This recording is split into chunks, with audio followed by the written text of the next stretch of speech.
friends, welcome to the Biological Life Sciences channel. Today in this video we are going to see in details about genomic DNA and cDNA libraries.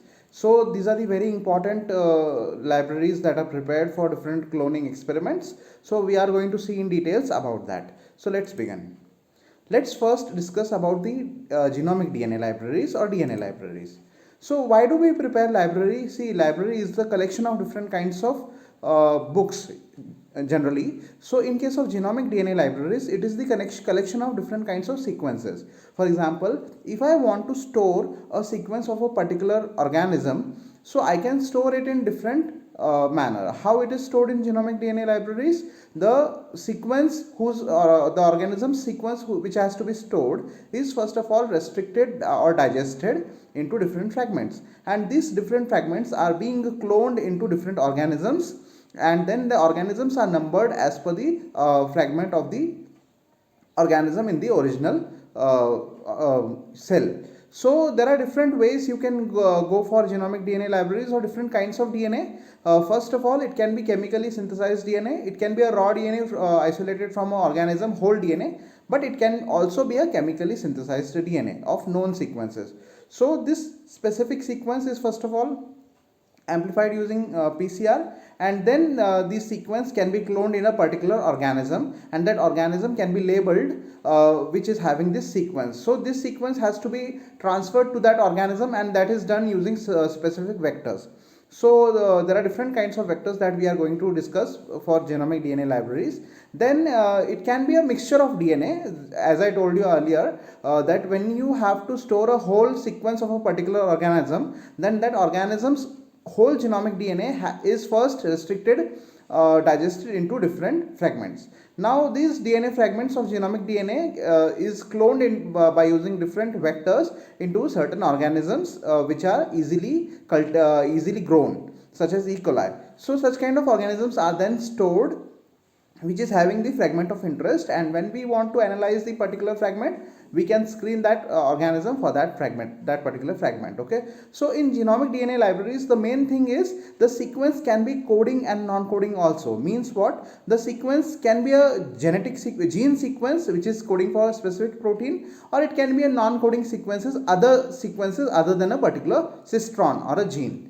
And then it can be a cDNA that can be from cultivated, or that can be formed from mRNA to produce cDNA libraries. So these are the nature of the cloned DNA that can be used here in libraries. So let's see genomic DNA libraries. It's the collection of plasmid clone or phage lysates. Means generally the vectors which you use here is plasmid and lysate of phage, which is helped to infect a particular different organism or a bacteria. Okay, so you are storing your sequences in a particular bacteria. Okay, so these two vectors are used for preparation of genomic DNA library. Other vectors are also there, but best results are obtained from these two. It contains the recombinant DNA molecule, since we are using the fragment of the required DNA, and we are putting it into these vectors and transferring these vectors into a particular organism such as E. coli. So this DNA will be called as recombinant DNA molecule. So the sum total of the DNA insert in this collection represents the entire genome of concerned organism. See, it depends on the genome which you want to store, because if the genome is very large, then it has to be fragmented, or if the genome is very small, then a whole genome can be fragmented, a whole genome can be cloned into particular vector directly also. Yes, but certain fragments can be under or over represented, or can be missing also. So therefore proper sequence of the cloning should be done, because suppose for example, if I am cloning a particular organism's DNA and it is having a longer genomic DNA, so I'll fragment it. Suppose for I'll create a 10 fragments of that DNA. So I'll clone the first fragment in a particular E. coli cell, second fragment in a particular E. coli cell, and then third fragment likewise. Okay, up till 10. So that sequence must be labeled on that organism, or the organism must be labeled properly, that the first E. coli organism is having the fragment number 1. The second group of E. coli organism that is stored is having the fragment number 2. So likewise you can create the genomic DNA library for a particular organism. So genomic DNA fragmentation, it can be done by mechanical shearing, sonication, or restriction enzyme partial digestion. So enzymes with 4 base pair recognition sites are preferred here because that will have a very less, DNA sharing will be very less there, and fragments can be intact also.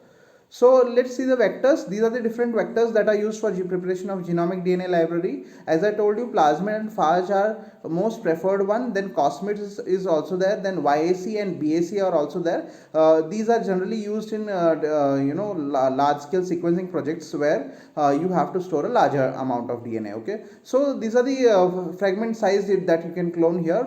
In plasmid, it can be up to 10 kb. Phage 23 kb, it's approximate size. Then cosmid, it's 45 kb. YAC, it's 1000 kb, and in BAC, it's 350 kb. Okay, so these are the different vectors. It depends on the choice of the genome you are going to store in the genomic DNA libraries. Likewise, you use the vectors here depending on the size. We'll discuss one of the cloning here. You can see the lambda phage vector. You know that the lambda phage vector is having two ends, that is two cos sites on both sides. So this cos site helps in circularization of lambda phage while it is infecting, infecting the bacteria. So what we are going to do, we are going to remove the middle portion, that is virulence portion, and we will retain the cos site in the recombinant DNA of the phage. Now we are going to add a exogenous DNA, that is the DNA which we want to store in the bacteria. So that DNA is ligated here like this, and then this DNA is again packed into the phage. Let's see how it is done. You can see here, this is the phage DNA having the cos site on both sides, and the middle portion is the virulent region. That virulent region is removed here, and then at this position the DNA, suppose we are using the human DNA that is to be cloned. So this human DNA, it's a very large DNA. So a particular enzyme that we are using to digest this DNA, same enzyme will be used here also, or you can use a different enzyme if you know the sequence. Then a particular fragment from the human DNA, for example the fragment number 1 means this part only, that I am cloning here in this region. Now when I clone this, what will happen? This part will be ligated in this, and the cos site of the lambda vector is retained. The ends are having sticky ends here, both sides, because it will help in ligation. Now it is mixed here properly, and then ligation is done, and together the whole vector is again synthesized. Now this vector is packed into the in vitro assembly. You know the properties of phages and all. It can be reconstructed and deconstructed in vitro. So this recombinant DNA is then reconstructed or recombined into the virion, and this virion is allowed to infect to a particular organism in which we want to store the a fragment of interest or the fragment of human DNA. So this is an example of how you can prepare the genomic DNA library using a particular vector. As I told you here, it shows the lambda phage, how in detail how the treatment can be done. First of all, restriction enzyme you have to use. The same procedure, the fragment you can go for is 20 kb ideally, but you can go for at least 23 kbs of fragment in a particular DNA. So this diagram explains you the preparation of genomic DNA library using a phage. So now let's see what is cDNA library. See what happens in genomic DNA library. The fragment that can be stored in genomic DNA library can either be a coding sequence or a non-coding sequence, but here it's not so. In cDNA library, it is the coding sequences only that is obtained from eukaryotic DNA. You know that in prokaryotes there is no introns present in the genes, okay, so there is no nonsense sequences, okay, but in eukaryotic cell there are nonsense sequences between the different parts of genes, so that are called as exons and introns. So if I want to store a particular gene in a bacteria of human DNA, then what I have to do, I have to go for the cDNA library. What is done here? Let's see. The cDNA library, it helps in storing a particular eukaryotic gene in a bacterial cell. So what is done, first of all, the mRNA is taken. You know the mRNA is a treated version of this histron, where the mRNA is from gene which is having an intron as well as exons. So now what happens when you go on forming the mRNA, this mRNA now has all cistrons linked together. So it's a functional mRNA that is going to form a polypeptide chain, okay. So now what is happen, when you transfer or when you convert this mRNA into cDNA, what will happen? It will have all these sequences of the mRNA in cDNA form, and this is generally done using a very specific enzyme called as a reverse transcriptase. Okay, so now this cDNA is then converted into regular DNA. Now this is the DNA which is having the total cistrons of a particular gene linked together without the introns. Okay, so now this kind of DNA can be stored in a library. Okay, so cDNA library, it's a population of a bacterial transformant or phage lysates carrying cDNA inserts into bacterial fragment or plasmid, representing the mRNA from an organism or a tissue. So the frequency of a particular cDNA in a library depends on the frequency of mRNA present in the organism. So how often that mRNA is expressed, that it depends on that also. So this is the procedure. First of all, mRNA is isolated, purified, because see there are three types of RNAs. So we have to isolate the mRNA. We are going to see in details. So then we have to check the integrity, whether the mRNA formed here is a good quality or not. Then it is fractionated, enriched, and its concentration is increased. Then synthesis of cDNA is done from it using the reverse transcriptase enzyme. Then treatment of cDNA, and then the vector is created, or the DNA is created, that is ligated to the vector. Okay. So let's see the cloning here. You can see the chromosomal DNA here, it's present. So suppose I want to clone these genes, one of these genes or all of these genes. What I am going to do, I am going to isolate the mRNA. You can see here it's shown properly. What I am going to do here is isolate the mRNA from the particular gene. For example, the green gene will code for green mRNA. So you know that the mRNA is having a very specific property, that it is having a poly A tail on the ends. Okay. So using that poly A tail, we are using this poly A tail as a primer and synthesizing a cDNA using the reverse transcriptase enzyme. So you can see the cDNA being synthesized. Now this cDNA either is converted into DNA, or directly this cDNA is entered or is ligated with the plasmid vector. Now this vector is having the cDNA insert of a particular interest or the gene which we are interested in. Now this cDNA can be transformed or can be cloned in a different cells. Okay, so these are all these are same cells. For example, E. coli. So red gene here is cloned in this set of E. coli, here this set of E. coli, and then specifically it is cloned in different genes. And then these cells can be screened using blue-white screening. The screening part of the libraries I will discuss in a separate video in details. So this is the way by which you can clone a cDNA. Okay.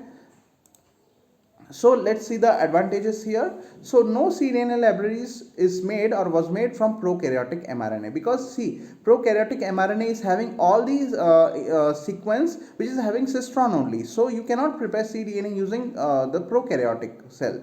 So prokaryotic mRNA is very unstable also, and genomic libraries of prokaryotes are easier. It's easier and contains all the genomic sequences. So we don't need to create a cDNA from a prokaryotic cell, but it is important to create it from eukaryotic cell. Okay. So now let's see the second usefulness. cDNA libraries are very useful for eukaryotic genome analysis. As I told you, it condenses the protein encoded genes libraries and have much less junk sequences. So introns are generally the junk sequences here. So it has no introns, cDNA libraries, and it can be expressed directly in E. coli. Okay. So these are also useful to identify new genes, tissue or cell types, or different expression of genes can be done. So this is the mRNA. Here you can see the mRNA is having this tail. So oligo DT primer is used to isolate this mRNA, that we are going to see in details. Okay. So there are basically three methods to isolate the mRNA from the mixture of three RNAs. You can isolate the RNA from the total RNA from a cell. It's easy. There are different methods, but you have to isolate the mRNA from the mixture of three RNAs, that is tRNA, rRNA and mRNA. So traditionally it's oligo DT cellulose column is used, and this total RNA solution is passed through it. The mRNA having poly A tail binds to the oligo DT cellulose primer here, this ligand, and then mRNA can be isolated by subsequent washing procedures. More rapid procedure is oligo DT linked to a magnetic bed. So oligo DT primer, when you link to a magnetic bed, this magnetic bed can be directly put in the cell lysates. pulling out the mRNA only, and then since it's a strong magnet, you can pull out the mRNA also here, and then this mRNA can be purified then again. The alternative route of isolating mRNA is the lysis the cell and then prepare mRNA ribosomal complex. So mRNA forms a ribosomal complex with the rRNA, and then it can be separated using the sucrose gradient. Okay. So one of the methods I'll explain here. You can see the total RNA can be isolated. You can see here the fractionation of the mRNA. mRNA is present in a very low percentage in a total RNA concentration. Okay, so it's around 2% only. tRNA is 16%, whereas rRNA is 82% because it's of larger size. Okay, so the mRNA is having the ability to bind to the oligo DT bids. The second method I am explaining here, it's the bid, magnetic bid here. So it is having a oligo DT ligand which is already attached to it. Okay, so what happens here, this oligo DT ligand when put in this solution, what will happen, the whole mRNA will go and bind with this. Okay, now this can be eluted. After elution, what will happen, that rRNA and tRNA flows through the column, and whereas the poly A and mRNA from the column can be eluted separately. You can see and you can get only the mRNA solution here specifically, and you can go for the integrity of this mRNA, whether it is purified or not. Okay, so you can use poly U saccharose or oligo DT cellulose also for the isolation purpose. See here, then once the mRNA is isolated, then you have to obviously form the cDNA from it. So using reverse transcriptase in an in vitro reaction, you have to use a reverse transcriptase enzyme, then 4 DNTPs, that is nucleotides, triphosphates. Then you have to use oligo DT primer here. Okay, so now using this primer and the enzyme reverse transcriptase, that cDNA is formed, and then terminal transferase adds the CCC primer here or DCTP primer here on this side. Okay, so what will happen now, using the alkaline hydrolysis, the mRNA is hydrolyzed because we don't need the mRNA anymore. Okay, now using a GGG primer on this side, you can synthesize the DNA again. So first stranded duplex cDNA is synthesized here.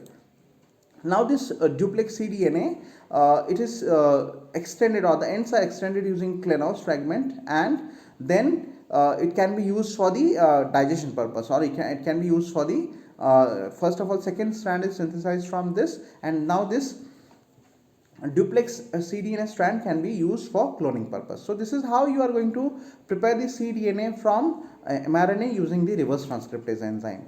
So let's see certain properties here. Eukaryotic DNA, it's free from introns, so therefore it's very helpful. Then smaller in size than the corresponding gene. For example, the gene present in eukaryotic cell is a very bigger gene, so it's very difficult to clone them. So it can be easily cloned using this cDNA, and the size is also significantly reduced. It helps in comparison also to locate the intron and exon boundaries, and content of cDNA library varies in different developmental stages, because the gene cannot be same in all the stages of life of a particular cell. So rare mRNA also can be cloned here properly, because certain genes they express once in a lifetime, so such kind of genes are also can be stored by using this way. So there are various applications. It helps in expression of eukaryotic genes in prokaryotes. For example, eukaryotic insulin can be expressed in prokaryotic cells such as E. coli using this technique. Okay, so for detection of clones, also getting the protein products, as I told you, insulin. Then you can also clone express sequence tags that are very important in eukaryotic genome analysis. Then study the differential gene expression also. It can be done in same tissues at different stages. It can be done. So let's compare the process of genomic DNA library formation and cDNA library formation. First of all, genomic DNA library extraction of chromosomal DNA is done, then digestion of the chromosomal DNA, as I told you, then insertion of each fragment sequence wise and transformed it into bacteria, and cloning of the bacterial cell. And each clone produces a book in a library. It's like a book in a library, so that clone has to be stored now. In cDNA library, there is a different procedure. First of all, you have to go for extraction of mRNA, then production of cDNA from it. The cDNA is called complementary DNA here, and then insertion of cDNA into the vector. It can be first of all converted into the cDNA duplex also sometimes. Then after inserting it into a vector, the transformation of vector into the bacteria, and these bacterial clones can be stored in a library as a book. So the major difference I already told you, I'll repeat it. The major difference here is the genomic DNA library is having all kinds of sequences such as promoters, introns, exons, intergenic sequence, non-expressed sequence. All the sequences are present in genomic DNA libraries, but here expressed sequences are only present in cDNA libraries. It can contain transcription start site, open reading frames which are generally present in genes starting and end, then splice sites can be also there. Okay, so this is the major difference. Now let's summarize the differences between cDNA library and genomic DNA library. Genomic DNA library is prepared from genomic DNA. cDNA library is prepared using reverse transcription from a particular mRNA.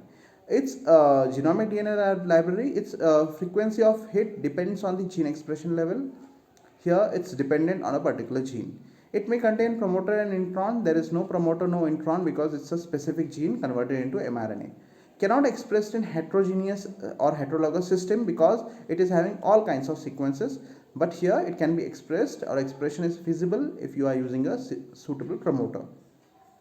Then it is useful for expression of genome analysis and mapped based cloning or promoter studies, the genomic DNA library, whereas the cDNA library, it's useful for analysis of coding regions and gene functions. Okay, so let's see the vectors. So these are the vectors that are being used for the genomic DNA library, as I told you earlier also.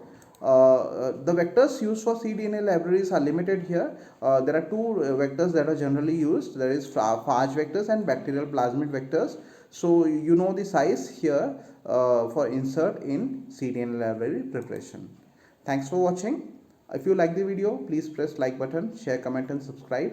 The screening part of the libraries will be covered in the subsequent coming videos. Thank you so much.